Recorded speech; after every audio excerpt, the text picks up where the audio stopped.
என் அன்பான 12வது வகுப்பு மாணவ மாணவியரே, உங்களுக்காக நானும் பலரும் ஜெபிக்கிறோம் என்பதை ஒருபோதும் மறந்துவிடாதீர்கள்.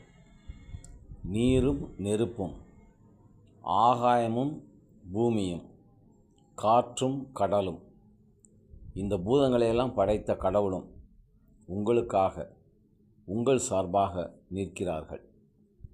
கடவுள் உங்களை நிறைவாக ஆசீர்வதிப்பாராக. கவலைப்படாதீர்கள், அஞ்சாதீர்கள். புதிதாக எதையும் படிக்க வேண்டாம். படித்ததை மனதில் ஆசை போட்டாலே போதும். எந்த விதமான பதட்டம் வேண்டாம். நேரத்திற்கு உறங்குங்கள், சீக்கிரமாக உறங்குங்கள், சீக்கிரமாக எழுந்து படியுங்கள். உணவினை உறக்கத்தை கெடுக்க வேண்டாம்.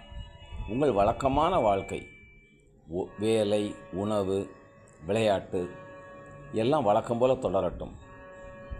எதுவும் குறை போகாது. அதிகமாக சேகரித்தவனுக்கு அதிகமாகவும் இல்லை, குறைவாக சேகரித்தவனுக்கு குறைவாகவும் இல்லை என்று விவிலியம் சொல்கிறது. விவிலியம் சொன்னால் அதை நம்ப வேண்டும். நான் நம்புகிறேன். ஆண்டவர் உங்களை ஆசீர்வதிப்பாராக.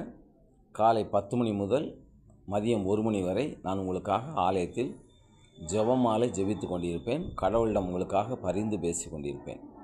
கவலைப்படாதீர்கள். All the best, all the success. God bless you.